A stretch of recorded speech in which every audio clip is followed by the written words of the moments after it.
placer saludarles en uno de los primeros eventos que forman parte de la 27ª Exposición Colectiva 2018, Iconografía sobre la Mesa.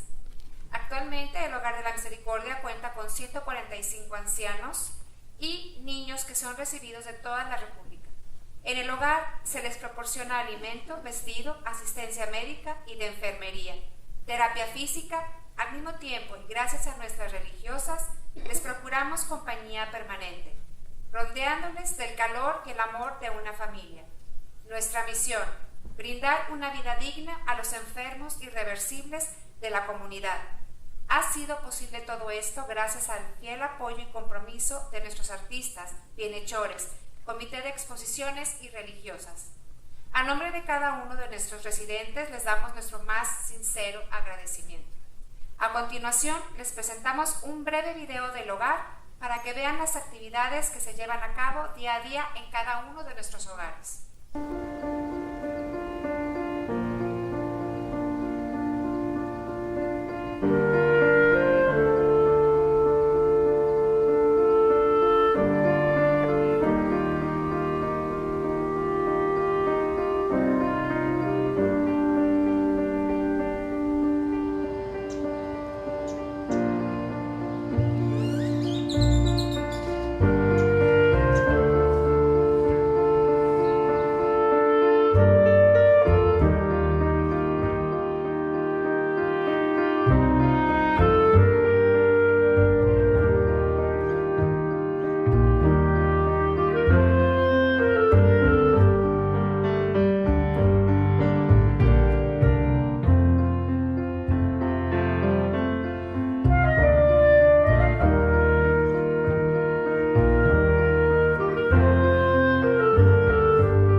Panchita es el caso y la historia de una excelente dama. Ella llega al Hogar de la Misericordia hace 7 años. De niña quedó huérfana desde muy pequeña. Fue a dar con una familia y esa familia la entregó con un hombre y de ahí nació una hija que posteriormente no quiso saber nada de ella. Su primer bebé lo tuvo a los 13 años. Después emigró a Estados Unidos, trabajó, enferma, ya viene a México, sin nada. Ni comunicación con su hija, ni regresar a su tierra. Entonces se quedó a vivir aquí en Nuevo León y trabajando en la labor doméstica. Me trajo mi patrona porque me caí y me trajo aquí. Llegó con mucho deterioro, inmovilidad total. Y fue de la manera que vino a parar aquí al Hogar de la Misericordia y ella es una persona muy agradecida. Ella tejía mucho y bordaba mucho, pero ya últimamente ya no hace eso. Ya no puedo ya hacer nada, porque ya la vista ya no me ayuda. Muy amable con todo el mundo, ella siempre tiene palabras de amabilidad para la gente que la saluda y muy buena persona. Ella, a lo que le pongan, ella colabora. Hay veces que juega lotería, hay veces que les ponen alguna manualidad y entonces ella pone todo su empeño y saca adelante las cosas. Se adapta a la casa, es una gran colaboradora, es una dama que comparte con todos sus compañeros, los cuida. Pues no sé cómo explicarme para decirte que todas nos ven bien, son muy buenas con nosotros, las enfermeras, las madrecitas. Me gusta estar aquí, estoy muy a gusto. La caridad cuesta y cuesta mucho para que los más de 120 residentes que tenemos en los hogares tengan cubiertas sus necesidades en todos los sentidos. Y de eso es que vivimos prácticamente, del donativo y de la generosidad de las personas que se acercan a nuestros hogares. Y que se acerquen y que vean lo bonito que es servir al prójimo, ayudarlo. Que no se cansen de ser generosos. Sí requieren mucho el apoyo de todos nosotros para con ellos. gracias a esa generosidad de la gente es que podemos trabajar nosotros, ¿verdad? Y les podemos brindar a ellos todo lo que necesitan. Los invitamos a que sean generosos, a que compartan. Realmente hay necesidades en el hogar. Gracias. Gracias. Muchas gracias. Gracias. Gracias. Gracias. Gracias. Gracias. Muchas gracias.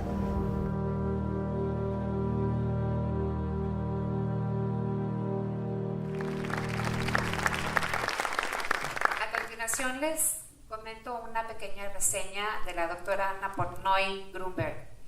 Ella estudió la licenciatura, maestría y doctorado en Historia en la Universidad Iberoamericana y maestría en Educación con especialidad en Humanidades en el Tecnológico de Monterrey. Colaboró con el TEC de 1979 a 2014, tanto en los campus Monterrey como en la Vicerrectoría de Enseñanza Media en el campus Eugenio Garza Sada, en donde fue directora del Departamento de Humanidades del Bachillerato Bicultural y coordinadora de Historia del Programa de Bachillerato Internacional. Ha impartido diversos cursos de capacitación para maestros de Ciencias Sociales en el Tecnológico, así como para guías en el Museo de Historia Mexicana. Coordinó la sección de Historia de la Revista de Humanidades Tecnológico de Monterrey. Colaboró en el Colegio de México, la Universidad Iberoamericana y en el ITESM en distintos proyectos de investigación. Fue catedrática en la Universidad Autónoma de Nuevo León y en el programa de maestría de DUCS en Monterrey. En la Ciudad de México impartió diversos cursos en la UNAM y en la Universidad Iberoamericana. Ha sido ponente en congresos nacionales e internacionales. Ha publicado diversos textos en publicaciones especializadas en historia, educación y literatura. Representó a la comunidad israelita en Monterrey en el Consejo Interreligioso del Estado de Nuevo León.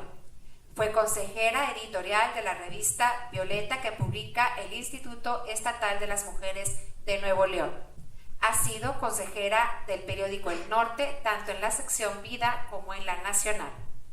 Imparte cursos y diplomados para adultos en diversas instituciones de la ciudad y desde 2006 es miembro del Consejo Consultivo del Museo de Historia Mexicana. Bienvenida a la doctora Anna Portnoy.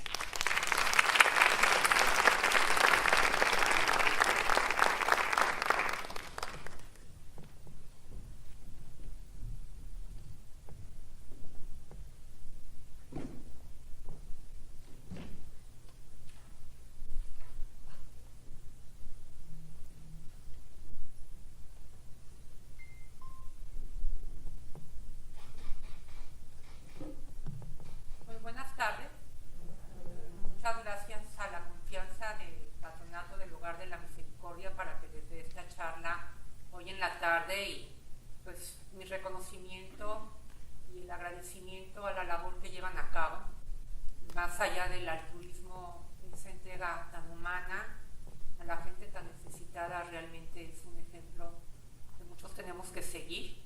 Y bueno, para la charla, el tema que estuvimos platicando era sobre el simbolismo y el poder en la mesa, puesto que el tema de este año de las labores que van a llevar a cabo los artistas es iconografía en la mesa. Entonces la idea, más que hablar de historia de la gastronomía, pues es darle otro contenido, ¿no? algo más de trasfondo. Bueno, la charla está dividida en varios temas, 5, va a durar, yo espero que menos de 75 minutos. Si me paso y ya se quieren ir, pues hay una señal paramos, porque yo agarro vuelo y les sigo, entonces ustedes me van diciendo. Bueno, lo primero es hablar de la necesidad básica que tiene el ser humano por alimentarse.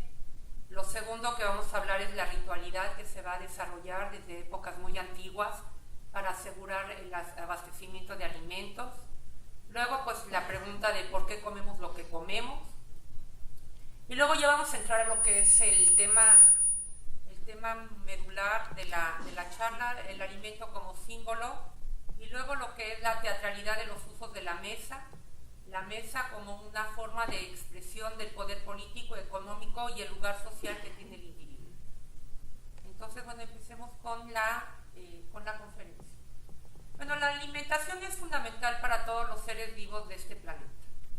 Y por miles de años, igual que los ancestros homínidos, igual que los mamíferos, los reptiles, es decir, todo ser viviente, pues el hombre comió lo que encontró en su estado natural, es decir, iba recolectando, pescando, cazando.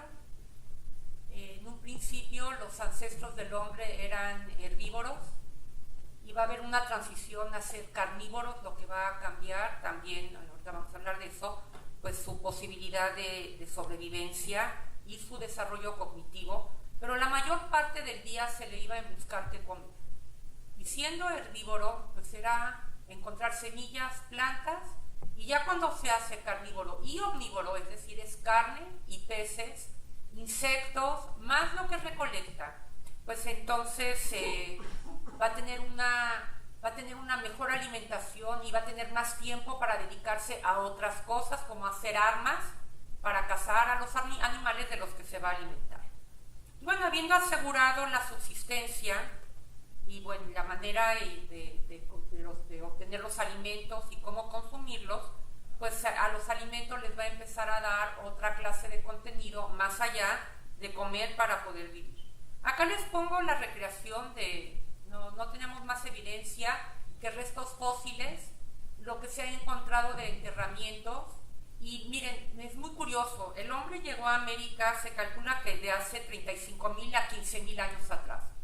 Lo que se ha encontrado en la costa del Pacífico, en la costa de Alaska, son arpones, son anzuelos hechos de marfil, probablemente, y de hueso, de los animales que pescaban, que utilizaban para poder atrapar más peces, pero estos arpones y estos anzuelos están grabados, están tallados, están decorados, o sea, un concepto que probablemente tenga un contenido ritual, pero también algo de concepto estético, porque si es un instrumento utilitario para poder pescar y alimentarse, ¿por qué tomarse tanto trabajo en estarlos trabajando? Entonces, bueno, empiezan a buscar armas desde un periodo lítico, desarrollo de la piedra, la madera, pues para poder garantizar la cacería y la pesca. Y estas imágenes pues nos recrean lo que sería la forma de vida de los hombres. No voy a decir que tan distintos a nosotros, somos la especie Homo sapiens sapiens, con capacidad cognitiva, con capacidad de expresarse, pero bueno, sus condiciones de vida son muy precarias, porque pues se tienen que ir moviendo conforme van migrando los animales de los que se sustentan, y pues se tienen que mover de acuerdo a las estaciones para encontrar las plantas, las frutas, las semillas con las que pueden complementar su alimentación. Algunos alimentos se van a restringir para las clases dirigentes. Ya con el paso de la historia, y vamos a ir hablando de esto, pues alimentos específicos para el dirigente. Les voy a poner un ejemplo. En la época medieval, en Inglaterra, la gente pobre tenía prohibida la cacería. Cazar en lo que era propiedad del rey, que eran los bosques reales, y cazar venados o cualquier otro tipo de animal más grande que un conejo, implicaba la muerte. Entonces, la carne de res, la carne de venado, la carne de caza, era exclusivamente para los reyes, para la nobleza. O también restricciones por alimentos exclusivos para los líderes religiosos. Vamos a hablar del caso de México, del peyote, por medio del cual el chamán entraba en trance y se ponía en contacto con los dioses que le transmitían su mensaje, pero única y exclusivamente él era el que tenía la posibilidad de consumir el peyote o los hongos alucinógenos. O alimentos para la clase baja. Vamos a hablar de un periodo de esclavitud, vamos a hablar de la antigua Roma y de estas bacanales y de estos banquetes que hacían, pero el esclavo pues comía las sobras de la mesa, se le daba de comer potaje hecho de avena, hagan de cuenta que avena cocida, y se cuidaba que no fuera goloso, que no comiera de más, o se le daba pues lo que sobraba del almuerzo de los patrones. Inclusive luego pues se van a hacer, vamos a hablar de los griegos, esta gran civilización, pues se va a establecer que los niños tienen que comer una serie de alimentos que son suaves, que no están condimentados, que son de fácil digestión, o la mujer embarazada que no debía de comer cosas muy condimentadas, ni comer cebolla, ni comer ajo, o alimentos exclusivos para la vejez. Entonces, con el paso del tiempo, pues se va a ver, ya no todo el mundo va a comer de todo, sino restricciones de acuerdo a la clase socioeconómica, de acuerdo a la edad, de acuerdo pues al lugar social.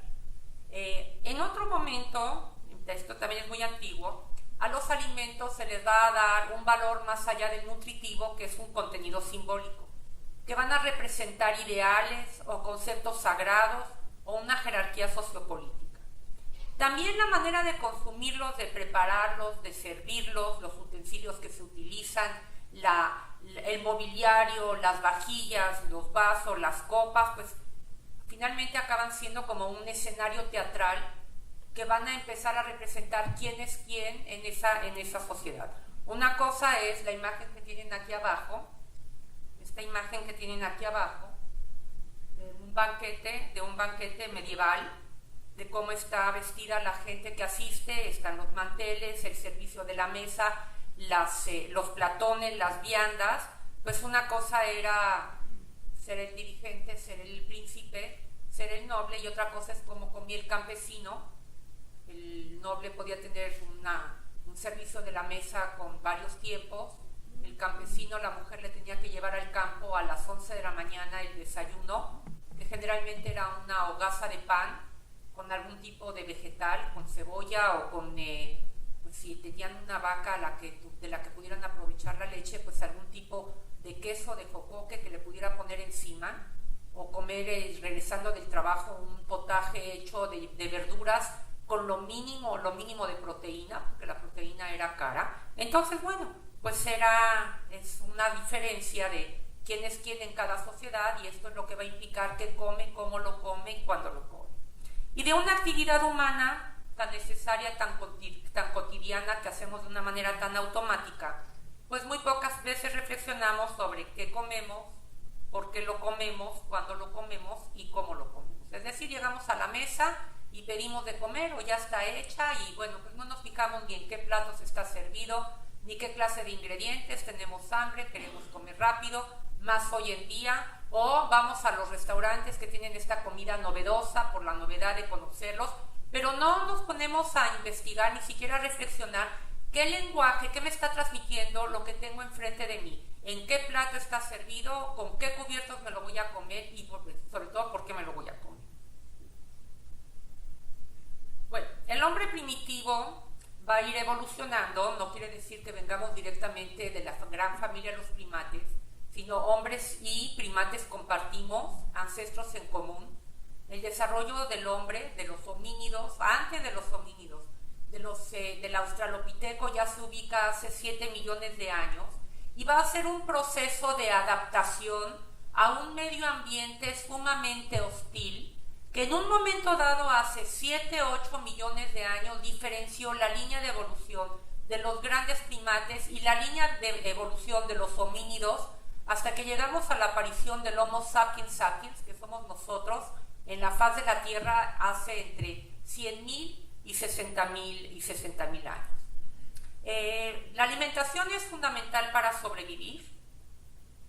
El cambio en la alimentación de recolectores y de esta dieta herbívora a una dieta omnívora va a ir haciendo un cambio inclusive en la dentadura, en la musculatura, en la capacidad cognitiva. No levanten la mano porque no los veo, pero la pregunta es, ¿a cuántos de ustedes les salieron las 4 muelas del juicio? ¿A cuántos les salieron 3? ¿A cuántos les salió 1? ¿A cuántos les salió ninguna? De sus hijos, de sus nietos, ¿a cuántos tienen las 32 piezas dentales definitivas? ¿O cuántos tienen molares y premolares de leche que nunca mudaron los dientes? Y entonces uno se sorprende. Yo tengo un hijo que tiene un premolar de leche todavía, no tiene el diente definitivo. Tengo una sobrina a la que le faltan 2 molares, se quedó con las muelas de leche. Del lado de mi esposo, y del lado los hijos de mi hermano, a los 2 hijos de mi hermano les faltan 2 muelas, se quedaron con las muelas de leche nada más. ¿Por qué? ¿Por qué esto? porque seguimos evolucionando, nos seguimos adaptando al medio ambiente. Nuestro proceso de adaptación es sumamente lento, pero vamos cambiando inclusive físicamente. ¿Por qué no necesito ya las muelas del juicio? Porque ya no necesito un mortero para desgarrar la fibra dura de los alimentos, ni de la fibra de la carne que se comía cruda, que había que estar masticando y masticando como si fuera una licuadora o como si fuera un molcajete, para que finalmente se pudiera tragar y se pudiera digerir. Ahora todo es blandito. Tenemos ablandadores, papaína, tenemos este mazo al que le pegamos a las pechugas de pollo para aplanarlas, tenemos hamburguesas, ya ni siquiera tenemos que hacer un gran esfuerzo. Ahora nos alimentamos de smoothies y de licuados, pues ¿para qué necesito las muelas del juicio? Y entonces sigue siendo el proceso de adaptación del hombre a la naturaleza y a lo que está consumiendo para poder sobrevivir. Antes eran los mastodontes, los mamuts, los animales grandes que cazaban. Pues ustedes lo saben, digo, ¿cuánto tiempo nos toma? Vamos a tomar la carne seca, no en pedacito chiquito desmenuzada para el rico machacado, sino vamos a darle una mordida a un trozo de carne seca y ustedes me van a decir cuánto tiempo hay que estarlo masticando y cuánta agua hay que estar tomando para que finalmente esto se convierta en un bolo que se pueda tragar. Este consumo de proteínas tiene muchas cualidades para el hombre. En primer lugar, es lo que desarrolla la musculatura, se hace más fuerte. En segundo lugar, permite la alimentación neuronal. Pero en tercer lugar y más importante, la digestión de la carne toma más horas que la digestión de una ensalada. Hagan la prueba. Un día coman puras verduras y fruta, vamos a estar comiendo cada 2 horas, y otro día, al mediodía, cómanse un buen steak, grasosito, y entonces vamos a comer al día siguiente, pues a lo mejor a las 10 de la mañana, si no es que hasta el siguiente mediodía, porque la digestión de la proteína, sobre todo de la carne, es mucho más lenta. Y esta lentitud le permitió al hombre empezar a desarrollar otras habilidades. Si tenía que cazar a los animales y no se podía enfrentar con ellos en una lucha de cuerpo a cuerpo, porque el hombre tenía todas las de perder, entonces va a empezar a buscar herramientas y va a empezar a hacer armas para poder atacar a los animales, para poderlos destazar, para poderlos partir en pedazos, para poder desollar la piel que se va a poner encima, que lo va a cobijar. Y entonces esto le va a dar el hecho de que no tiene que pasarse todo el día recolectando semillas y frutos para poder sobrevivir. Y entonces vamos a tener acá, no lo puedo señalar porque está muy alta la imagen, pero ustedes lo están viendo, pues armas primitivas, que son tomar las piedras, empezar a pulirlas, empezar a tallarlas, luego la madera, hacer una lanza, hacer un hacha, hacer un cuchillo, hacer un punzón, hacer un anzuelo, y bueno, con las tripas de los animales van a empezar a hacer hilos para amarrar las pieles y para poderse cobijar, y esto lo permite el hecho de no estar, si ustedes se fijan en los animales del zoológico, pues están comiendo todo el día. Vayan al área de los primates, de los changuitos, están comiendo absolutamente todo el día. Esto el hombre lo va a dejar de hacer porque va a estar consumiendo la carne. Somos recolectores desde tiempos inmemorables. Desde los australopitecos, es decir, el hombre se ha dedicado a la recolección de alimentos, semillas, frutas, miel, hierbas. Esto desarrolló una memoria gustativa que nosotros identificamos. Se va transmitiendo de generación en generación y desde la infancia. Ustedes díganme cuando están tristes, cuando están enfermos, cuando están cansados y de repente nos llega esta ansiedad del comfort food, la comida que nos da, que nos reconforta. Es esta memoria gustativa de lo que comíamos en la infancia, de lo que era rico, de lo que era suave, de lo que era oloroso. Es decir, cada quien tendrá lo suyo, pero esto se va a ir desarrollando. Y por otro lado, el ser recolector, cuando se empieza a dar la cacería, va marcando una diferenciación entre géneros. Las mujeres se van a dedicar más bien a la recolección porque van a amamantar a sus bebés 2 y 3 años, no hay leche en fórmula y no hay ordeña de vacas, entonces las mujeres tienen que amamantar al niño hasta los 2, 3 años, cuando el niño ya puede masticar bien, y entonces necesita estar cerca del bebé o llevarlo con ella, y ella va a ser la que va a ir recolectando. Acá tienen esta imagen actual, la de arriba, en África. Ella va a ir recolectando, en tanto el hombre va a ir de pesca, va a salir de cacería, etc. Y bueno, pues les pongo aquí la imagen de que seguimos siendo recolectores, hombres y mujeres. Ahora vamos a recolectar al supermercado. Entonces hay toda una técnica para escoger cuál es la toronja que vale la pena. Entonces la toronja tiene que estar pesada. Ay, perdón. La toronja tiene que estar pesada, en tanto que la berenjena tiene que ser ligera. Entonces, bueno, pues vamos aprendiendo todo ese conocimiento empírico de cómo hay que ir seleccionando en el supermercado. Bueno, pues acá está esta imagen de este grupo de hombres primitivos que se están enfrentando a un oso, lo quieren cazar. Acá traen las lanzas. Enfrentarse a los grandes animales, va a convertir al hombre en un ser gregario, en un ser social. Como se dice hoy en día en los modelos educativos, es trabajo colaborativo, porque un hombre solo no puede salir de cacería sin el apoyo de otros miembros de su clan, de su familia, de su tribu, y esto lo va a obligar a vivir en sociedad para poder sobrevivir. Vamos a hablar de esta mujer que pare y tiene un bebé, al que hay que alimentar cada 2 horas, al que hay que amamantar cada 2 horas. Ella no va a salir a recolectar, está sujeta a amamantar a su bebé. Alguien tiene que traerle alimento. Vamos a hablar de un anciano del grupo que ya no tiene la fuerza física. Si a alguien no le da de comer, lo van a abandonar, como se quedan los animales viejos abandonados en el camino, y a los 3 días va a estar muerto. Si el hombre va a salir de cacería, no puede ir solo, porque lo más probable es que el animal lo mate. Unos tienen que distraerlo. Vamos a imaginarnos la corrida de toros, donde está el torero con su capa, pero vienen los banderilleros y salen varios toreros al mismo tiempo. Alguien tiene que distraer a la bestia, porque tiene los cuernos, porque tiene la fuerza física y porque va a embestir. Entonces esto obliga a que el hombre viva en sociedad. Y en un principio la sociedad es bastante igualitaria, porque es una organización familiar, en donde son padres, hijos, hermanos, sobrinos, y poco a poco va a crecer a convertirse en un clan y luego en una tribu. Y eventualmente va a surgir un liderazgo. Alguien que sabe cómo se hacen las cosas, que sabe transmitir el conocimiento de cómo se talla la piedra.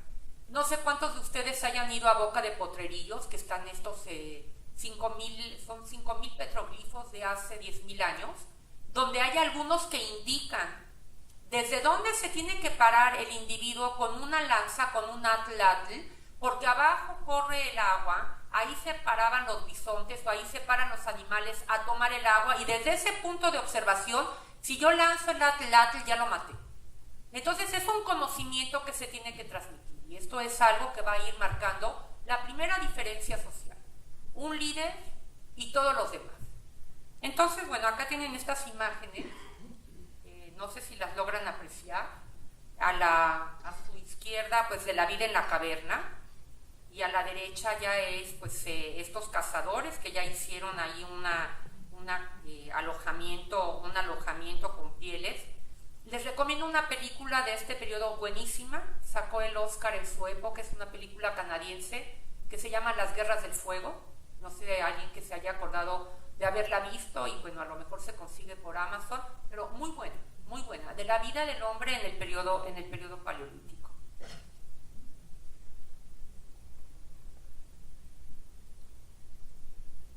Como el hombre depende de una buena casa, como esta buena casa no está asegurada, ni siquiera su sobrevivencia de salir a enfrentarse a los animales, pues desde hace miles de años, antes de que haya vida civilizada, ya empieza un concepto de magia y de animismo.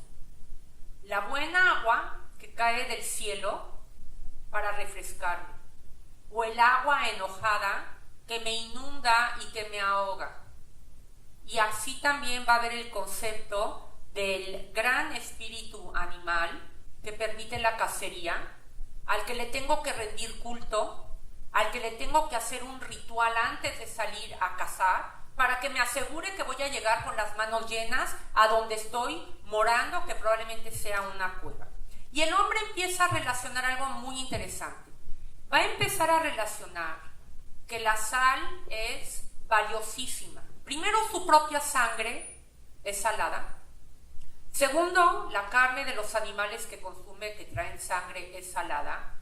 Y se va a dar cuenta que si hay una salina, si hay una mina de sal, si tiene sal al alcance, puede secar esa carne, la puede deshidratar y la puede conservar más tiempo y no se pudre la carne del animal que cazó. Esto es la carne seca. La sala y la deja secar al sol. De esta palabra, de esta importancia de la sal, en la antigüedad se pagaban con bolsitas de sal a los trabajadores. Eso era la riqueza, el que tenía sal. Y de ahí, ¿qué palabra viene? Salario. Es decir, seguimos recordando que en un remoto pasado la gente recibía como remuneración un saquito de sal, porque la sal es imprescindible para poder vivir. Es lo que nos permite mantenernos hidratados, lo que permite conservar los alimentos, que es tener los alimentos en salmuera, es haberlos preparado con agua salada, a veces con vinagre, para que se conserven mejor. También van a ser caníbales, va a haber antropofagia. Por un lado, por necesidad, si no hay suficientes alimentos, pues van a salir a ver a qué otro hombre cazan. A veces los dejan vivos y les van cortando los miembros y se los van comiendo. Otros momentos, la antropofagia tiene un contenido ritual, apoderarme del espíritu del miembro de otra tribu a la que ataqué, a la que derroté, y entonces me lo voy a comer. Y se han encontrado evidencias de que lo que se buscaba comer, porque los huesos se han encontrado trozados perfectamente, como si fuera el trabajo de un cirujano, comerse la médula, comerse el tuétano del otro individuo, porque eso es lo que tiene la grasa. Entonces se han encontrado que el hombre primitivo era caníbal, o por necesidad, o por ritual. Pero también en este momento ya empiezan las primeras nociones de ritualidad, que, bueno, a nosotros que nos gusta el arte, también lo vemos como la cuna del arte, las primeras manifestaciones artísticas. Nada más que quiero aclarar algo, no tienen la intención de decorar su cueva y que se vea muy bonita con el arte rupestre, o con esculturas de mujeres sexys, como esta Venus de Willendorf, de hace 35.000 años. La intención es ritual, es decir, pintan, tiene que ser una pintura realista. Estas son las cuevas de Altamira. Es una pintura realista de lo que está afuera de la cueva. Ahí están los animales que voy a cazar. Y plasmándolos en la pared de la roca, lo que yo he hecho es atrapar su espíritu. Ese animal ya me pertenece, ya es mío. Y entonces con confianza puedo salir de cacería porque aquí ya lo tengo atrapado. Y lo podemos ver hoy en día con pueblos, con sociedades, donde los miembros de tal sociedad, y a ustedes les debe de haber tocado en África o en Asia, se resisten y se oponen a que uno les tome la fotografía. Porque su argumento es, estás atrapando mi alma me pertenece a mí, yo no quiero que tú tengas la imagen de mí, porque entonces tienes un control, porque tú me tienes en tu cámara fotográfica. Entonces este es el concepto. Y el otro, esta mujer sexy, no, vean, no tiene cara, no les interesa las facciones bonitas, ni que se parezcan a Angelina Jolie o se parezca, no sé, qué Miss Universo. ¿Qué es lo que les interesa? Y todavía no hay agricultura. Pero luego se establece una correlación entre la mujer embarazada, que tiene cadera ancha, porque eso facilita el parto, no hay cesáreas, en esa época no hay cesáreas exitosas, o se muere la mamá, o se muere el niño, o se mueren los dos.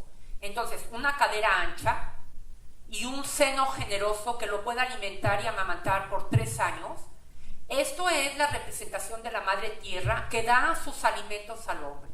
Así como una mujer con estas características garantiza la sobrevivencia del bebé, yo así quiero a la tierra, a la madre tierra. Se les da el nombre de Venus, hay dos, esta es la de Willendorf, pues no es el concepto de la Venus de Milo que nosotros tenemos ya de la civilización romana, pero bueno, acá tiene otro contenido, ya es simbólica, la tierra de una manera simbólica. Y la danza del venado que ven ustedes a la derecha, Es un ritual muy antiguo de los indios yaquis, seris y mayos en el noroeste de México. ¿Y quién ha presenciado el ballet folclórico de Amalia Hernández o quién ha tenido la oportunidad de ver la danza del venado? ¿Y qué es? Son dos hombres con flechas, arco y flecha, que están a una dirección equidistante de aquel que viene con la cabeza del venado, con la cornamenta del venado, que trae unas maracas y que trae cascabeles en los pies, que está en el centro.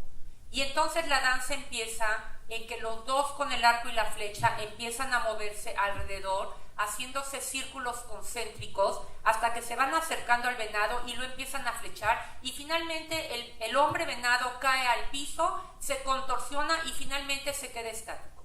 Y es un ritual, no es porque necesitaban entretenimiento, era un ritual antes de salir de cacería para atrapar al venado que está allá. Yo ya lo atrapé aquí simbólicamente. Entonces, mucho de lo que es el folclore de todos los países, que ahorita lo admiramos por las tradiciones y por la música y porque nos remiten a una identidad, también tienen otro contenido que muchas veces son difíciles de descifrar. Pero en este caso de la danza del venado, pues es por supuesto un contenido pues lo suficientemente obvio. Y bueno, lo que va a transformar la manera de alimentarse es la casual conservación del fuego. El fuego lo provocaban las sequías, lo provocaba la caída de un rayo sobre una dehesa seca. Muy pronto se dieron cuenta que con ese fuego, primero quema, no hay que acercarse mucho, pero por otro lado mantiene a los animales salvajes lejos, que le tienen miedo. Por otro lado calienta, y entonces los primeros momentos son ¿cómo preservo este fuego? Entonces alguien de la tribu tiene que encargarse de conservarlo y de alimentarlo. Y luego se les ocurre, como ven ustedes en su imagen a la izquierda, con yesca seca, pues estar frotando una varita con la yesca sobre otra vara hasta que se provoque la chispa y empezar a alimentar el fuego. Con el fuego, y probablemente de manera casual, no deliberada, se dan cuenta que el consumo de la carne es mucho más sencillo. La carne se hace más suave, se hace más jugosa, no tienen que estarla masticando por horas y entonces empiezan a cocinar. No tienen recipientes. ¿Cómo cocinan? La carne directo al fuego.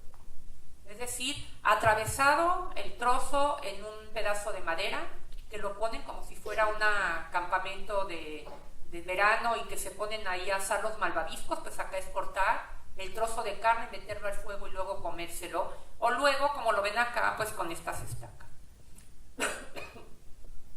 Nosotros lo conservamos, porque me van a decir qué sucede en Monterrey todos los domingos, a qué huele la ciudad. Estamos comiendo lo que comía el hombre primitivo, la carne sobre un asador, con las verduras, lo hacemos en conjunto. Les pongo aquí esta foto de un evento que hubo en la Macroplaza hace muchos años, pero pues vean cómo se ve el paisaje del Cerro de la Silla con todo el humo de los asadores, o vayan a Chipinque, o simplemente salgan a la calle. No, el domingo en la mañana salgan a la calle, o si no es que ustedes mismos ya están preparando su asado para invitar a la familia y a los amigos. Seguimos repitiendo una práctica que viene desde el periodo paleolítico. Y bueno, ¿cuál era la dieta paleolítica cuando eran recolectores? Pues nueces, frutas, tubérculos, raíces, de carne y pescados crudos a carne y pescados cocidos, asados, rostizados, el tuétano, muy importante. Esto se encuentra en excavaciones arqueológicas que se llaman concheros. Si van a Boca de Potrerillos, ahí se han encontrado concheros. ¿Qué son los concheros? Los restos de las antiguas fogatas, donde además quedan los restos carbonizados de los huesos de los animales, y eso es lo que utilizan los arqueólogos para poder hacer su investigación y poder datar de qué época son los petroglifos en Boca de Potrerillos. Son del año 8000 a.C. Y ahorita está de moda volver a la dieta paleo. ¿Qué es volver a la dieta paleo? Una dieta de poca carne y mucha más verdura, frutas, nueces, tubérculos y raíces, porque estamos viviendo en una sociedad donde el consumo del azúcar y de la grasa es exagerado, con una vida sedentaria, acumulamos grasa, los problemas de obesidad y de diabetes cada vez son mayores, y tristemente ocupamos el primer lugar mundial con estas dos enfermedades, porque además dejamos de ser activos. El hombre primitivo que comía estos grandes animales no tenía 1 gramo de grasa, Se le iba el día en moverse, en cazarlos, en correr, en esconderse, etc. Para el siglo para el año 10.000, entre el año 12.000 al año 8.000, en el creciente medio, en la región del Medio Oriente, se va a empezar a dar la agricultura y la ganadería, es decir, la domesticación de los animales, probablemente también de manera casual. El conocimiento es empírico, y esto va a asegurar el abastecimiento de los alimentos. Entonces, bueno, a ver, se va a dar una división del trabajo: quién es agricultor, quién es pastor, quién va a salir de cacería, quién va a empezar a hacer vasijas de barro para conservar el agua, quién va a hacer cestas para conservar las semillas, quién va a tejer las telas de las plantas que se están cultivando, el algodón y el lino. Y entonces van a ir surgiendo diferentes clases socioeconómicas. El pueblo de al lado, ambicioso, que no tiene ganadería y que no tiene agricultura, me quiere robar mis productos, entonces ahora necesito un ejército, necesito soldados que me cuiden. Y el pueblo de más allá produce unas cobijas calientitas que yo no puedo producir, y entonces surge una clase comerciante que les va a llevar lo que yo sí hago, lo que yo sí tengo, para intercambiarlo por los productos apreciados que están más allá. Y entonces surge una jerarquía social con dirigentes. ¿Quiénes van a ser los dirigentes? Pues van a ser los individuos que van a ser lo suficientemente observadores para entender a la naturaleza y poder predecir cuándo vienen las lluvias, cuándo vienen los fríos, cuándo hay que sembrar, cuándo hay que cosechar. Los primeros reyes son sacerdotes. El papel del antiguo chamán ahora es un rey sacerdote que se va a legitimar porque él tiene ese conocimiento. Él sabe interpretar lo que los dioses le están pidiendo. Y bueno, con esta época de agricultura, la dieta neolítica, pues vean lo que es. Otra vez, frutas, granos, verduras, miel, carne, pescados, mariscos, huevos. Pero ahora, productos transformados. De los granos se empieza a hacer pan, es el origen de la biotecnología. Se van a empezar a hacer guisados, hay fuego, hay recipientes de barro, se puede hacer una sopa. La carne, el pescado, mariscos van a ser asados, rostizados, cocidos, pero luego ya empiezan a utilizarse el aceite de oliva, el aceite de ajonjolí. Tengo rebaño, las vacas, las cabras, las ovejas producen leche, pues viene toda una industria lechera. Aprovecho la leche, que no se conserva bien porque no hay refrigeradores, pero los productos derivados de la leche sí, y van haciendo quesos, y van haciendo yogurt, y van haciendo jocoque. Empieza el vino y empieza también la producción de la cerveza. Los egipcios son los padres de la biotecnología. Cuando empezaron a hacer pan, a hacer vino y a hacer cerveza, probablemente hace unos 6.000 o unos 7.000 años.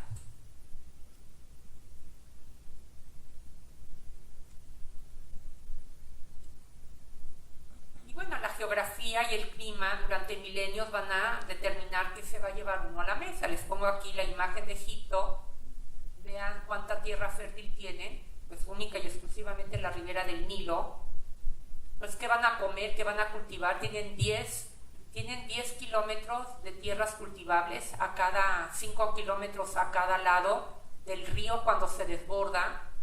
Y entonces hay que aprovecharla al máximo. Tienen que desarrollar una ingeniería hidráulica para aprovechar la última gota. Y entonces, bueno, pues van a cultivar vides, van a cultivar granados, van a cultivar este árbol de higo sicomoro, van a cultivar cebollas, pepinos. Tenían más de 2.000 especias y se alimentan de los peces que pueda haber en la corriente del Nilo, pero el Nilo desemboca en el Mediterráneo. Entonces, bueno, y tienen algo de ganado, tienen reses, tienen ovejas, tienen cabras, tienen corderos, y bueno, pues esto va a determinar durante siglos, y lo mismo va a pasar en todos los países del mundo, es decir, se come lo que la naturaleza del lugar produce. Hoy en día estamos volviendo a eso, estamos volviendo a los productos locales, el slow cook movement, el raw movement, es decir, comer local, no comer las cerezas que traen de Chile. En Nuevo León no se producen cerezas, no las comes. Y bueno, pues la comida mexicana también va a estar ligada al medio ambiente. ¿Cuál era la dieta de los antiguos mexicanos? Pues la base de la alimentación es el maíz sagrado, el hombre, si en el Antiguo Testamento el hombre está hecho de barro, en América, en México, el hombre está hecho de maíz, lo hace Quetzalcóatl, y entonces, ¿qué comen? Pues no hay ganado, hay un perrillo sin pelo que se llama Xolixcuincle, que dicen que sabe a pollo, y el guajolote son los animales domésticos que consumen. Todos los demás animales son producto de la caza, monos, venados, jabalíes, etc. La tortilla es la base de la alimentación. Comen grillos, comen hormigas, comen gusanos de maguey. Acá les pongo platillos típicos de la época prehispánica. Y bueno, esto lo va a decir Bernal Díaz del Castillo, uno de los conquistadores. Dice: los mexicas tenían normas de etiqueta y protocolo a la hora de sentarse a la mesa muy significativas y que se transmitían de padres a hijos. Comer era todo un ritual que debía realizarse con mesura, limpieza y respeto por lo que la tierra les da. Es decir, era una manera de homenajear a la tierra, que era el origen de sus alimentos. Les pongo esta maravilla de cuadro de Olga Costa, de lo que es la pródiga naturaleza mexicana. Me gusta el cuadro porque Olga Kostakowski fue una inmigrante rusa con padres alemanes que llegó a México como por 1923. Imagínense llegar del norte de Europa, cuántos meses de frío, donde la dieta está basada en remolacha, en cebolla, en apio y en col, y toparse con esta maravilla. Este cuadro se llama La vendedora de frutas. Y entonces, bueno, pues vean la exuberancia. Esto es lo que da la tierra. Entonces, bueno, es consumir el producto local. Y sin embargo, a partir de la revolución industrial, la tecnología, las migraciones y bueno, a partir del siglo XIX, la globalización, pues han transformado las costumbres culinarias y los usos de la mesa. Ahí tienen ustedes la contribución francesa que llegó aquí con Maximiliano, las deliciosas crepas de Huitlacoche, no es con tortillas, sino con la crepa francesa. Ahorita vamos a comer comida japonesa un día sí y otro también. Pero entonces pedimos sushi de camarón con chile chipotle o esta cosa deliciosa que se llama tampico. Eso no lo hay en Japón. El sushi japonés no lleva esos ingredientes, no lleva queso Filadelfia, no lleva aguacate, no lleva chile serrano. Y acá tenemos este tartar de atún con aportaciones mexicanas. Pues ahí tienen el aguacate en el tartar de atún. El atún tampoco se consumía en México y el que se traía era enlatado, pero atún fresco. El atún no es un pescado habitual en las mesas mexicanas. Y por otro lado, esta globalización nos lleva al McDonald's, que está en Osaka. La imagen de en medio es un restaurante en Londres de comida mexicana que se llama La Choza de Benito's Hut.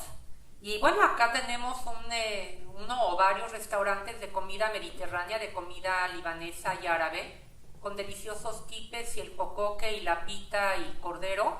Bueno, pues esto es producto de la globalización. Entonces, bueno, pues ha cambiado. Ya no dependemos ni del clima, ni dependemos de la geografía para alimentarnos, y esto es a nivel mundial. Bueno, desde muy pronto se va a empezar a establecer una correlación entre alimentos, medicina, magia y religión. Primero, la relación de alimentación con salud. Y por prueba y error, el hombre del Paleolítico va a aprender qué alimentos sí debe de comer y cuáles no. Qué hongos son venenosos y qué hongos no.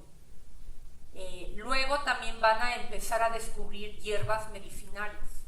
Para el dolor de estómago, tal hierba. Para un buen parto, tal otra hierba. Para la jaqueca, esto. Entonces, la base de la medicina va a ser la herbolaria. Y luego se van a dar cuenta también que a través de ciertos alimentos entran en un estado de trance, en una experiencia mística, donde pueden escuchar y pueden interpretar lo que sus dioses les están diciendo. Y entonces en México está este culto al peyote, o a los hongos alucinógenos en Oaxaca. Y esto mismo, alimentos, medicina, magia y religión, va a dar prohibiciones religiosas al consumo de ciertos alimentos, o al consumo de algunos alimentos por ciertos miembros de la comunidad. Y bueno, asegurar la producción de alimentos pues implica rendirle culto a los dioses que permiten que haya alimento, al dios del sol, al dios de la lluvia, a la diosa de la tierra, y entonces ya empieza a surgir una religión organizada con culto específico para cada una de las divinidades. Aquí tienen en la primera imagen es Demeter o Ceres, de ahí viene la palabra cereal, es la diosa griega, que luego, bueno, como Demeter es griega y como Ceres es romana, que permite la fertilidad de las tierras.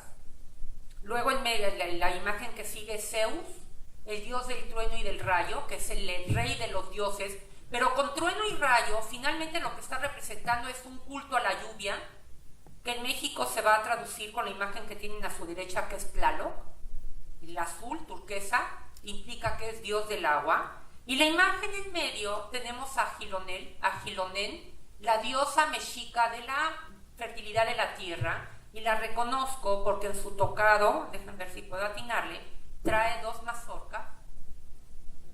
¿Acá? ¿Me alcanzan a ver? Entonces hay que rendirles culto, hay que adorar a los dioses y hay que alimentarlos, ellos también comen. ¿Qué comen los dioses?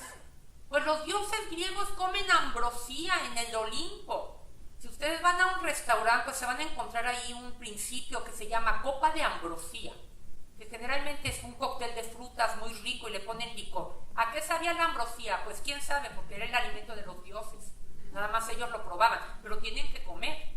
Pero por otro lado, el hombre tiene que sacrificar animales para que el aroma del animal quemado ascienda y los dioses se alimentan de ese aroma. Acuérdense del relato de la Biblia de Caín y Abel, que los dos le hacen ofrenda a Dios.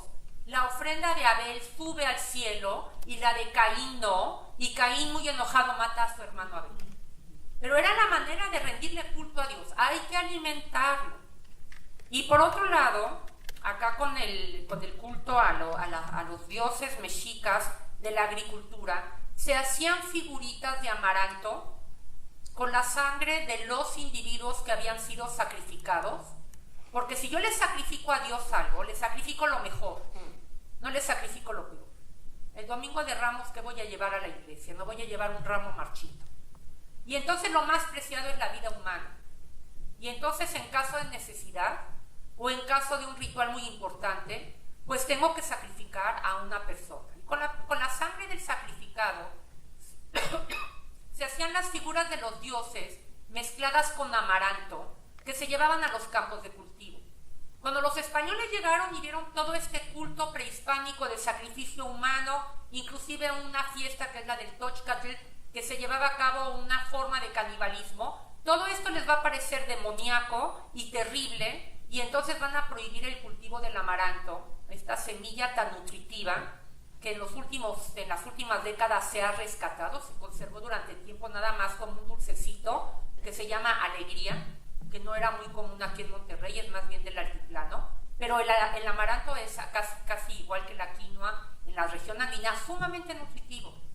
Pero durante la época colonial estuvo prohibido su cultivo, porque los españoles tenían miedo que los mexicanos, la población indígena, que estaba en proceso de ser evangelizada, recordara sus antiguos ritos. Si consumía el amaranto, pues mejor que no se produzca. Y acá tenemos este sacrificio humano, pues es alimentar al Huitzilopochtli, que es la divinidad del sol, es dios de la guerra, pero es el dios solar de los antiguos mexicas. Pues le tengo que dar un corazón batiente, latiente, para alimentarlo, porque en la noche se va a enfrentar a Tezcatlipoca y se va a desangrar. ¿Cómo sé que se va a desangrar? Porque veo el sol, el cielo rojo al amanecer y al anochecer.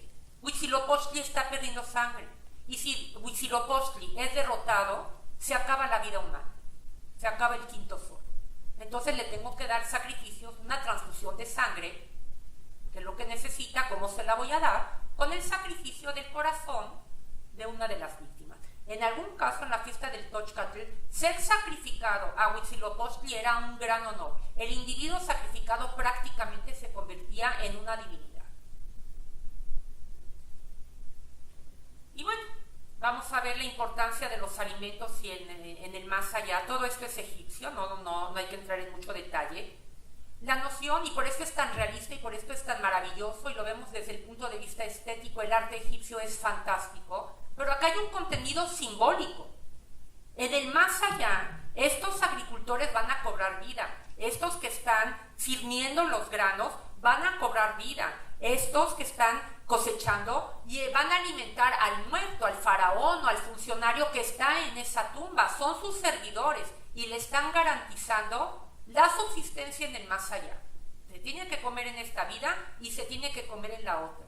Lo que tienen en medio, abajo, es un banquete, una ofrenda pintada en una de las tumbas, pero en el más allá no es pintura, son alimentos reales. Y por otro lado, pues acá tenemos esta imagen del dios Horus con la diosa Neftis. Arriba tengo dos imágenes de Anubis y las alas de Isis, y vean la mesa también servida. Nos permite también empezar a averiguar qué tipo de mobiliario, cómo eran las mesas y cómo eran los utensilios que tenían los antiguos egipcios, pero los dioses también se alimentan. Y entonces acá está el banquete para el más allá. ¿Qué decir en México? Del altar de muertos.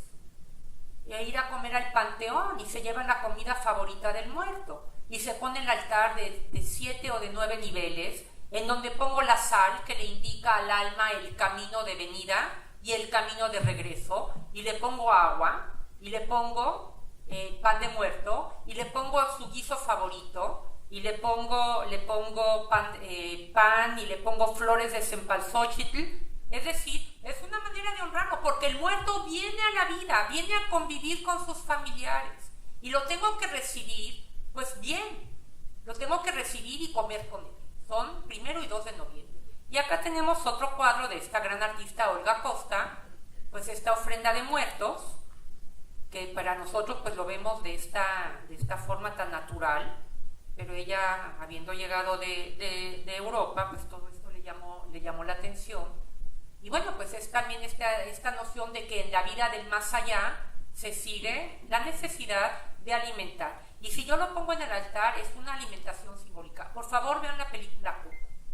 ¿No? Qué maravilla. Coco. ¿Sí? Bueno, ¿por qué comemos lo que comemos? En primer lugar, para sobrevivir. Para tener los nutrientes que nuestro cuerpo requiere. En segundo lugar, por razones psicológicas. Si estamos contentos, comemos. Me voy al chal con las amigas y entonces un rico desayuno. Si estoy triste, como para que me suba la moral, me voy a comer un pedazo de chocolate porque pues esto alimenta y emociona las endorfinas. Si estoy aburrido, ¿cómo? Pues no tengo nada que hacer, ahí está el refrigerador. Como porque estoy solo, como porque estoy deprimido, como porque estoy acompañado, como porque estoy contento. Pero también como por razones sociales. No importa la razón, cuando hay una reunión social, gira alrededor de los alimentos. Con familiares, con amigos, para ver el fútbol, para ver la pelea de box, para ir al cine y comer las palomitas. O sea, la comida, los alimentos están ligados a nuestra propia naturaleza. No podemos estar sentados 4 horas y no andar picando algo por ahí. Por eso esta conferencia no va a durar más de 2 horas, para que no se vayan a asustar. Y bueno, ¿qué comemos? Generalmente lo que comemos en nuestra vida cotidiana es lo que hemos consumido toda la vida. Lo que comíamos en casa de nuestros papás, que a su vez comían en casa de nuestros abuelos. Ciertos alimentos que ahora nosotros consideramos como parte de nuestra identidad familiar y nos dan el sentido de pertenencia. Acá les estoy poniendo esto que está aquí puesto, de qué comida es, de qué cocina es. No, es griega. Es de la cocina griega. Sí, las hojas de parra. Sí, los griegos se quejan que los turcos les robaron su gastronomía. Que no es comida árabe, es comida griega. No es café turco, es café helénico. Y no son pastelitos árabes, son pastelitos griegos. Y están enojadísimos. Si llegas a un restaurante y dices, ¿me sirve por favor un cafecito turco? Pues no le voy a dar nada porque aquí no hay café turco. Es helénico y nos lo robaron los turcos que nos conquistaron. O sea, es la dieta del Mediterráneo. Pero esto es, ¿cómo sé que es griego? Porque aquí tengo el pedazo de queso, que es un queso griego. Pero está en la base, y entonces una familia griega, y se acuerdan de esta película de Casarse, está en griego, ¿no? ¿Qué es lo que comían los personajes de la película? ¿Qué es lo que come? Hay una película de una familia Pérez que vive en California. Pues, ¿qué es lo que comen los inmigrantes mexicanos en California? ¿O qué es lo que comen acá los inmigrantes que vinieron del cercano oriente? Pues estos deliciosos restaurantes, esta deliciosa gastronomía, que comen los chinos y los japoneses. Pues lo que se comía en su casa, pero ahora se valora más, porque se está lejos del terrible. El lugar en donde vivimos, el clima, la condición económica, también determinan nuestra selección de alimentos. Si viviéramos en China, la base de nuestra dieta sería el arroz. Si viviéramos en una granja lechera, la base de nuestra dieta serían los quesos, la leche, las cremas, los yogurts, la mantequilla. Es decir, nuestros antecedentes familiares, nuestros hábitos, el medio ambiente, pues determinan mucho qué es lo que comemos y también cómo lo comemos. Bueno, entramos a una parte importante de la charla, alimentos, simbolismo y ritualidad. La comida no solo es la vida cotidiana, también es importantísima en ciertas celebraciones. La cultura, la religión a la que pertenecemos determina cómo festejamos, y desde niños sabemos distinguir cuál es la comida de Semana Santa y la capirotada, y no voy a esperar que haya capirotada en la cena de Navidad. Para la cena de Navidad lo que espero que haya es un buen pavo, y entonces, bueno, de esto lo sabemos desde niños, no nos vamos a equivocar. Algunos alimentos se consumen porque tienen un contenido simbólico que remite a las razones que se festejan. Y entonces aquí les pongo los elementos del ritual, de los alimentos rituales, de la conmemoración de la Pascua judía, que recuerda la salida de los judíos de Egipto con premura de la esclavitud a la libertad. ¿Qué es lo que tiene el plató? Primero tiene hierbas amargas, que si no es suficiente con que sean amargas, se remojan en agua con sal. ¿Por qué? Porque los egipcios amargaron la vida de los hebreos al convertirlos en esclavos y maltratarlos. Y hay un huevo duro, porque el huevo duro es señal de vida eterna. Y antes era un hueso de cordero del sacrificio pascual, con el que se habían marcado la casa de los hebreos cuando pasó el ángel de la muerte. Y entonces hueso con carne, que era un hueso de cordero, el significado era: con brazo fuerte nos sacó Dios de Egipto. Y hay una mezcla que se hace, puede ser con dátil, puede ser con manzana, con nuez y un poco de vino, que es de color rojizo, que recordaría la argamasa, el barro con el que se hacían los ladrillos, con los que los esclavos hebreos tuvieron que hacer construcciones. Y entonces están todos estos elementos en la mesa y son simbólicos de ese pasado.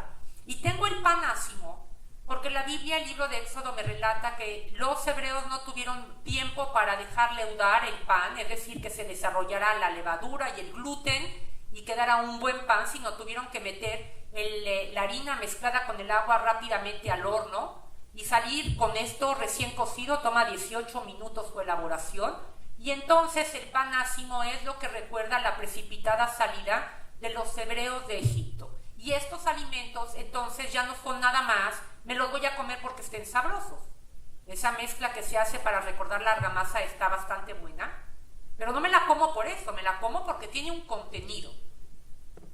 Y esto lo voy a ver reflejado aquí, porque la última cena es la cena de Pascua, cuando es una fiesta de peregrinación en que la población de Judea iba a Jerusalén a conmemorarla.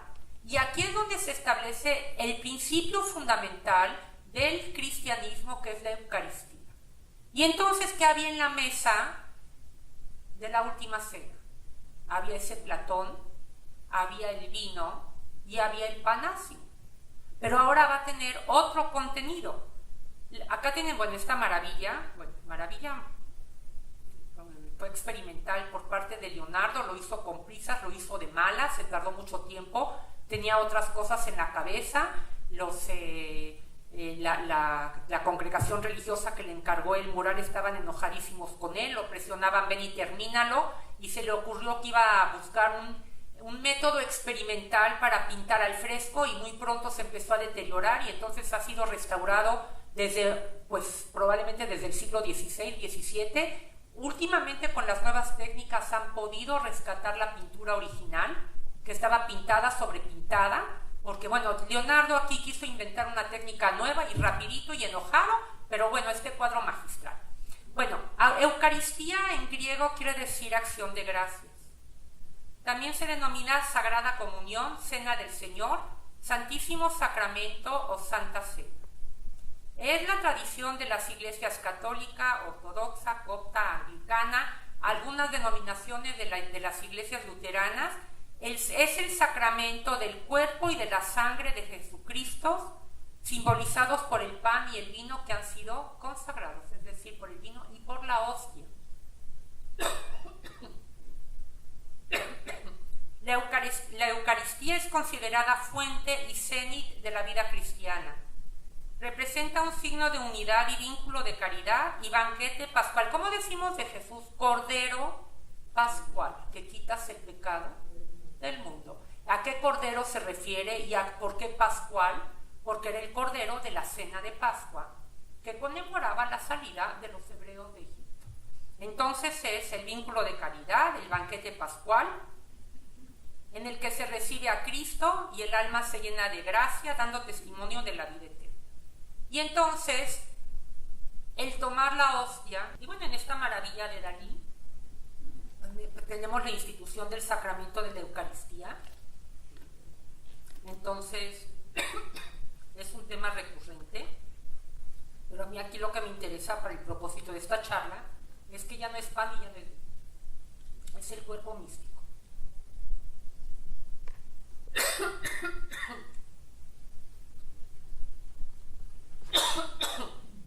Bueno, y estamos en Cuaresma, que conmemora la pasión de Cristo. Sus orígenes son medievales, 40 días de penitencia para conmemorar la muerte y resurrección de Jesús. Se comen alimentos magros. El último día para consumir carne y alimentos grasosos es el martes grasoso, el Mardi Gras, que es el día de carnaval, porque al día siguiente, con miércoles de ceniza, empieza la penitencia. Originalmente eran días de ayuno. Esto estaba bien para los monjes en los monasterios, estaba bien para el terrateniente o para el noble, pero ¿y el trabajador? ¿El campesino? Entonces se va a instituir que no se puede comer carne, se come pescado, verduras y pan, se guisa con aceite. Pues bueno, por lo pronto vean la imagen del pez, que es uno de los símbolos cristianos más antiguos. Pez en griego es ictis, pero acá también quiere decir Jesucristo, Hijo de Dios, y es el Salvador, y por eso esta relación del pez era una manera de identificarse de los antiguos cristianos. Y bueno, la dieta de Cuaresma era penitencia, sobre todo para el rico. El pobre seguía comiendo lo que comía normalmente, no comía carne, no tenía acceso a mantequilla, no comía nada grasoso.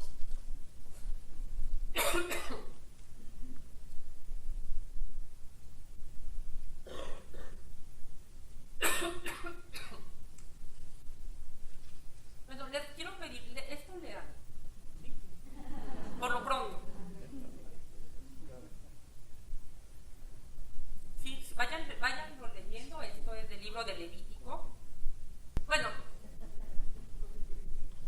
¿qué es lo que quiero comer? Algo que me nutra, algo que me eleve. Quiero comer a un animal salvaje y adquirir la esencia y la naturaleza del animal salvaje. Acuérdense de la antropofagia, que se comía la médula del individuo capturado. Me quiero comer a un león y ser como el león. Me quiero comer a una hiena. Me quiero comer a un buitre. O quiero comerme a una serpiente o a un gusano que se arrastra. O quiero comerme la carne de un animal que vive en el estercolero, para no decirles otra palabra más fea. O quiero frenar mi instinto animal y aprender a tener límites en mi vida, y se aprende que no se hace lo que uno quiere. Y bueno, con las leyes de pureza de los alimentos en el Antiguo Testamento, pues va a ser qué productos son puros, son limpios y están autorizados. Y bueno, desde la cuna el niño empieza a aprender qué sí puede comer y qué no puede comer, porque va a tener que aprender qué está bien y qué está mal, qué sí y qué no. Y empieza con los alimentos. Y entonces acá tienen este versículo de Levítico 20:25, que dice: y habló el Señor diciendo, por tanto vosotros haréis diferencia entre animal limpio e inmundo, y entre ave inmunda y limpia. Y no ensuciaréis vuestras personas en los animales, ni en las aves, ni en ninguna cosa que se va arrastrando por la tierra, las cuales os he apartado por inmundas.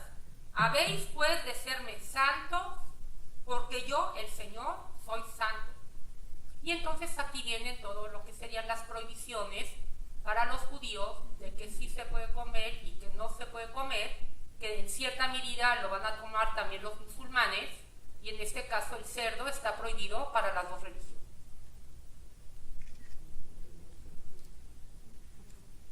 Luego tengo la aportación de los griegos. Mente sana en cuerpo sano. Una mente sana, y acuérdense que es el pueblo de la filosofía y del pensamiento científico, pues es producto de un cuerpo sano con los alimentos adecuados, lo que hoy en día es una de las dietas más populares, porque es una dieta muy sana, la dieta mediterránea. Y ejercicio. Y para cada etapa de la vida, los galenos, y Galeno fue uno de los médicos griegos más reconocidos, de ahí viene el sinónimo con médico, recomendaban alimentos específicos para el embarazo y para la lactancia, para los atletas, para los ancianos. Los soldados de Alejandro consumían una dieta de cerca de 3.500 a 4.000 calorías, basada básicamente en panes, en carbohidratos. Entonces, bueno, dependiendo cuál fuera el oficio, la edad en la que uno se encontrara, pues es lo que se iba a recomendar que coma. Bueno, de acuerdo a las jerarquías socioeconómicas, es la abundancia o limitación de alimentos, así como su calidad nutricional. ¿Cuánto cuesta el litro de leche y cuánto cuesta la botella de Coca-Cola? ¿Cuánto cuesta el gansito y cuánto cuesta un huevito con frijoles o con verduras?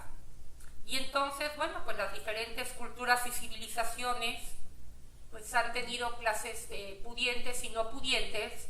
Lo que tenemos de información es más bien que comían las clases pudientes, porque dejaron testimonios, porque están las pinturas en las tumbas, porque a partir de la Edad Media están los inventarios de los palacios y de los conventos, que lo que comía el común de la población.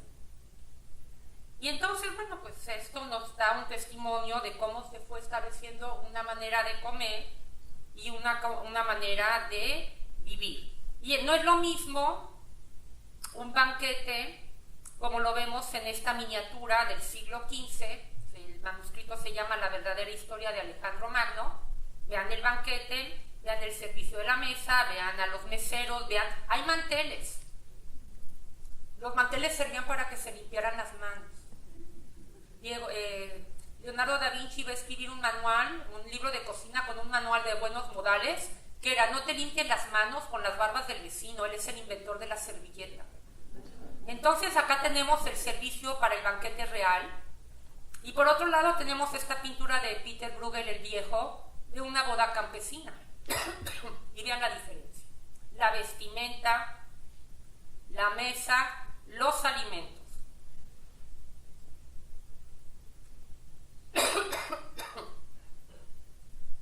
Bueno, la vida civilizada pues va a establecer una serie de costumbres particulares de los usos de la mesa. Por ejemplo, en la cultura griega, y tienen ustedes ahí esa pintura mural de un banquete griego, el hombre comía en el área pública de la casa, recostado, atendido, con entretenimiento, probablemente con etairas, con cortesanas, con poetas, con discusiones filosóficas, en la parte pública de la casa. La mujer vivía en el gineceo, en la parte privada de la casa, y se sentaba a la mesa no con su marido, sino con los esclavos, con los sirvientes y con los niños. Todavía los romanos fueron un poco más progresistas, porque el marido y la mujer se podían sentar juntos en la mesa en la casa. Pero con los griegos no, la mujer está recluida en lo que se llama el gineceo. Entre los beduinos, primero comen los hombres y luego comen las mujeres. En muchas civilizaciones, pues la mujer atiende a los hombres y luego se sentará ella por su parte a comer.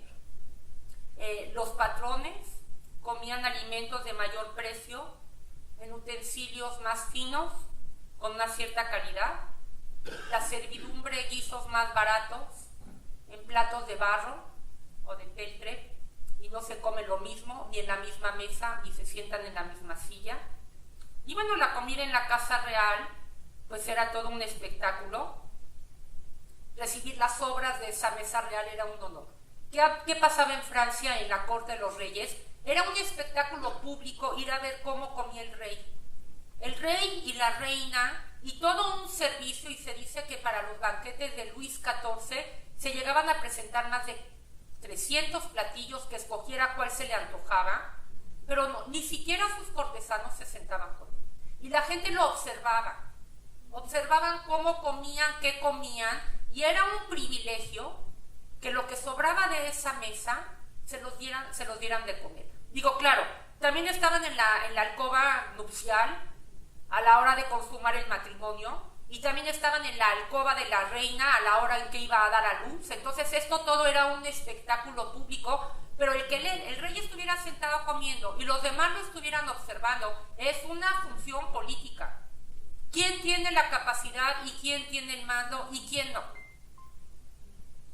Bueno, entonces pues aquí se va a ir desarrollando una gastronomía y unos usos de la mesa que llegan hasta nuestros días. Sirvientes con librea, banquetes, fanfarrias anunciando el inicio de la comida, a fanfarrias para avisar que están trayendo el nuevo tiempo en la mesa.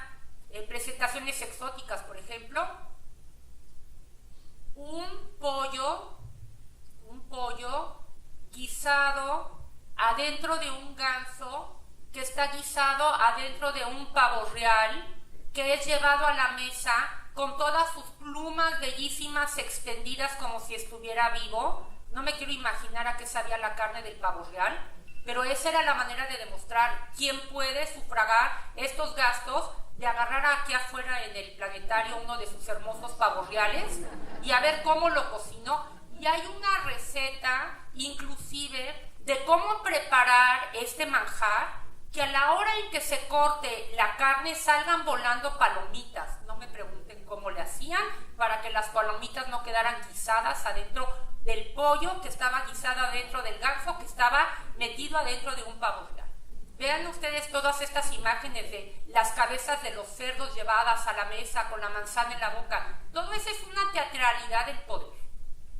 ¿Quién lo puede sufragar? Las copas en las que se servían los vinos, las vajillas de porcelana, las vajillas de oro. Por ejemplo, el pueblo conquistador se llevaba los objetos de culto del pueblo conquistado y se los comía en la mesa al rey para que de ahí comiera. Es decir, conquisté a ese pueblo y lo que era para su Dios ahora me sirve a mí. Y bueno, las clases bajas pues van a estar viviendo como vivieron tradicionalmente, la tradición de la familia. Un pan árabe pita o una tortilla era el plato. Se ponía la comida sobre el plato, se comía la comida y se comía el plato. Digo, qué maravilla que no había que lavarlo, no había lavavajillas, pero ¿qué es la tortilla? Pues es el plato. ¿Y qué es el pan árabe? Y bueno, pues o tenían platos de madera o de cerámica muy barata, no decorada, no fina, que se pudiera reparar. Y bueno, pues también tenía que ver qué utensilios iba a haber en la cocina. Esto es el testimonio de Bernal Díaz del Castillo de la mesa de Moctezuma.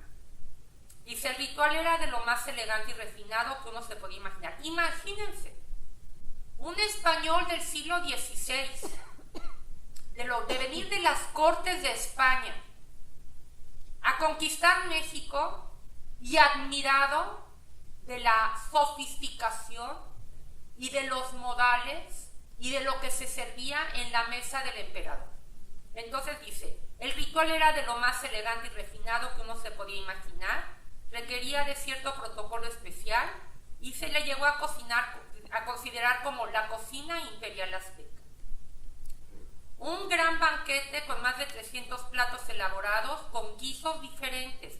Había corredores que traían pescado fresco de la costa en recipientes de barro con agua de mar, corriendo con un palo atravesado en la espalda, unos cordeles y 2 recipientes grandes, y corría varios kilómetros donde lo estaba esperando el relevo para tomar la carga para que llegara a la cocina del emperador el pez vivo, pescados frescos. Entonces, para evitar que los platillos se enfriaran, estaban sobre braseros de barro y un trozo de carbón hirviendo, pues los platillos debían estar en su punto cuando Moctezuma o algunos de los invitados quisieran comérselo. Previo a la comida, esto es innovación para los españoles que no tenían ninguna medida de higiene, era lavarse las manos, pues al no tener cubiertos era la manera de comer alimentos. Para el aseo de manos y boca, Moctezuma siempre tenía a su disposición una servilleta de tela que usaba una sola vez. La servilleta se tiraba. La servilleta, y eso que apenas Leonardo en Europa había introducido el uso de las servilletas a finales del siglo XV, era parte de los tributos. Toda esta mantelería y todas estas cosas maravillosas, las vasijas y demás, pues los recibían los aztecas como tributo de todos los pueblos que habían conquistado. Las mesas siempre tenían que estar cubiertas con manteles de hilo blanco, hechas a mano, que tenían que ser retirados al final junto con los platos. El emperador comía con 4 de sus consejeros, pero él escogía qué compartir. Generalmente era el platillo que más le gustaba al tlatoani. Sin embargo, los asesores comían de pie y no podían mirarlo a la cara, pues un poco como la corte francesa. Están viendo cómo come el emperador, ellos no pueden comer nada. Para este ritual asistían 6 sirvientas, 2 se encargaban exclusivamente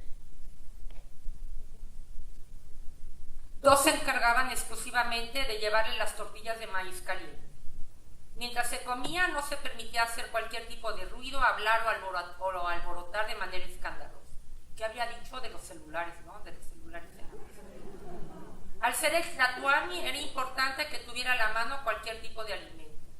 Esto incluía bebidas y frutas, sin importar que ese día no quisiera, pues esto era una forma de demostrarle respeto y completa fidelidad. Se dice que tomaba más de 50 copas de chocolate, hecho con agua, no con leche, aquí no hay ganado. No, era amargoso, porque tenía todo un harén, y entonces el chocolate era afrodisíaco, y entonces así podía cumplirles a sus suficientes mujeres. Entonces se tomaba 50 copas de chocolate. Acá tienen la imagen de Moctezuma, y la otra imagen pues es de la gente que le está preparando los alimentos. Un festín o un banquete demostraba la riqueza y el poderío del anfitrión. El hombre libre y rico comía en el triclinio, atendido por sirvientes, esclavos, entretenido por espectáculos. La comida griega, el banquete griego, era de 3 tiempos, no 3 platos, 3 tiempos.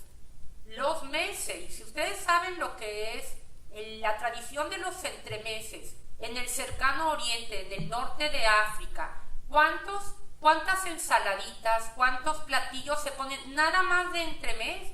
Las aceitunas y el jocoque, y se pone el hummus, y se pone la garbanza, y se pone el jine, y se ponen ensaladas, y se ponen diferentes alimentos, nada más de entrada, a ver a uno que le gusta.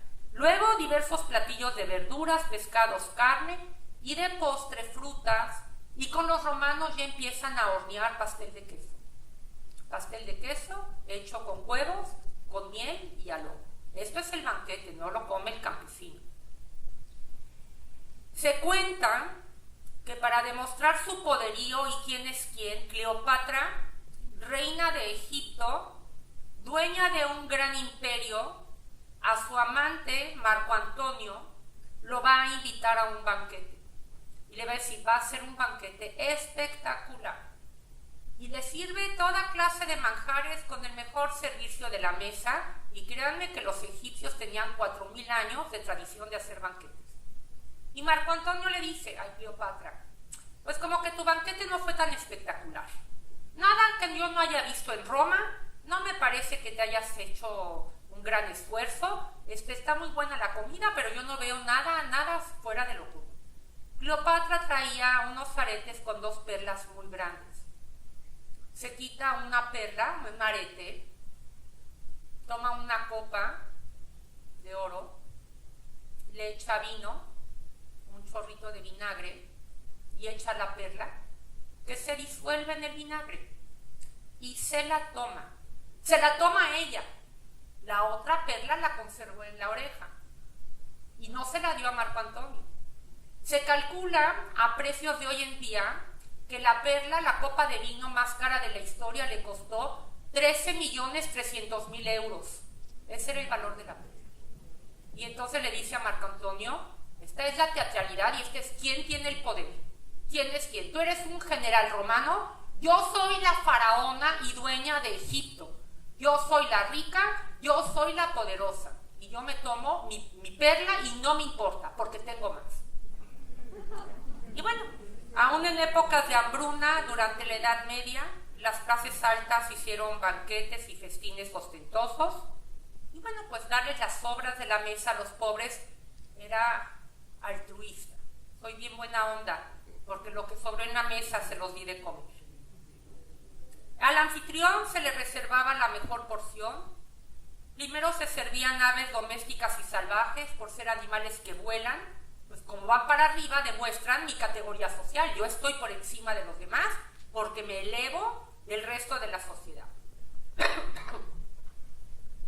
Enseguida se le servía un cordero o un trozo de carne de res, dándole la mejor parte, no al invitado, no, sino al anfitrión que se sentaba en la cabecera de la mesa. Se le aderezaba, se le ponía queso y mucho se barnizaba con huevo para que brillara, que pareciera que era de oro. En algún caso probablemente hasta un barniz que contuviera oro molido para que eso demostrara que él es el mero mero. Con muchos platillos, potajes, postres, con vinos. Se llamaba la mesa y se anunciaban los platos. El rey solía cortar con su propia espada la carne, porque él es el rey y tiene el poder de la vida y de la muerte en su mano.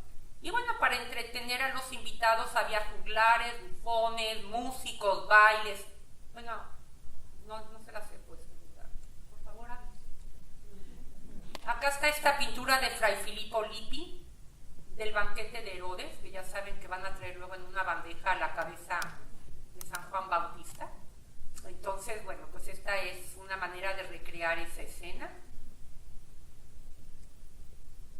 Y bueno, pues a banquetes para toda conmemoración, para festejar Navidad, Pascua, Pentecostés, nacimientos, matrimonios, entierros, recepción de embajadores, campañas y triunfos militares, coronaciones, pues todo ha sido un buen argumento para hacer un banquete. Y en septiembre de 1910, para demostrar que México estaba dentro del concierto de las naciones más civilizadas, don Porfirio va a ofrecer un banquete a todos los dignatarios extranjeros que van a venir a México al festejo, y les recuerdo que va a recibir de regreso el uniforme de Morelos y una de las banderas que se usaron en la Independencia. Y entonces, ante estos encumbrados representantes internacionales, pues va a dar un banquete que muy bien se podría haber servido en el Palacio del Eliseo en París. Y aquí les pongo el banquete, si lo quieren ir leyendo. Consomé riche. Ay,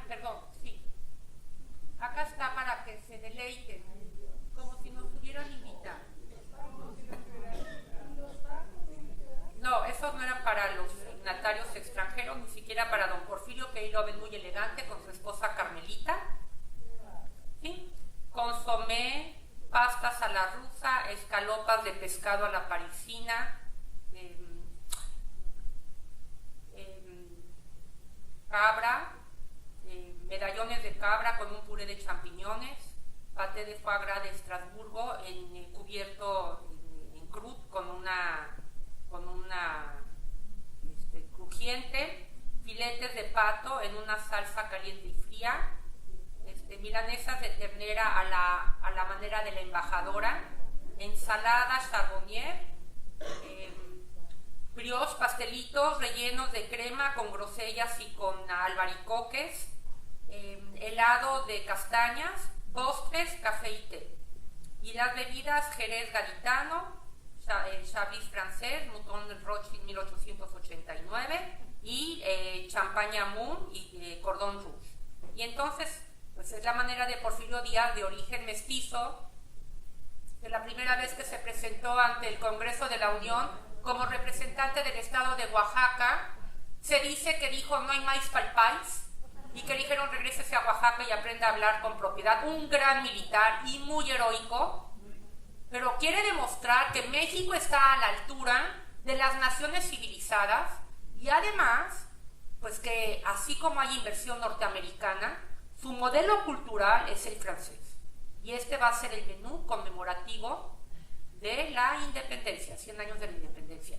Cuando Luis Echeverría fue a Inglaterra e invitó a la reina Chabelita a un banquete en la Embajada de México, sirvieron aguas de sabores, agua de horchata, agua de Jamaica, agua de tamarindo y comida mexicana para comer con las manitas, y era una manera de decir aquí está el tercer mundo. Aspiraba a ser líder del tercer mundo y secretario general de la ONU, y pues doña Isabel, esto es lo que se va a comer.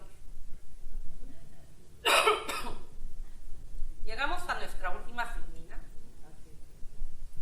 Bueno, 8 días antes de morir, ya muy grave, Frida Kahlo va a mojar el pincel con pintura de color rojo, sangre, y en la primera sandía, en la carne roja de la sandía, va a poner su nombre, la fecha y el lugar en el que hizo la obra, en Coyoacán, y en mayúsculas, viva la vida. Y a pesar de su deteriorado estado de salud, pues esto sería el símbolo de su anhelo y de su aprecio por la vida que tuvo. Este fue su último cuadro. Entonces, en vez de pintar un cuadro alentador, la resurrección de Cristo, la resurrección del alma, la resurrección de Frida, pues lo va a acabar representando con una fruta que tiene el color de la sangre, que es carnoso. Y bueno, pues esto sería nuevamente este símbolo de vida. ¿Qué puedo yo decirles? Pues las representaciones que hace Tamayo también de las sandías, una fruta que identificamos inmediatamente con México. Entonces no nada más es la fruta, sino es la mexicaneidad. Y bueno, con esto es el final de la charla. Disculpen la tos. Espero que tengan mucha hambre. Y si se van a cenar algo rico, pues ahora sí piensen qué van a pedir y por qué lo van a pedir y de dónde viene. Y bueno, pues muchas gracias.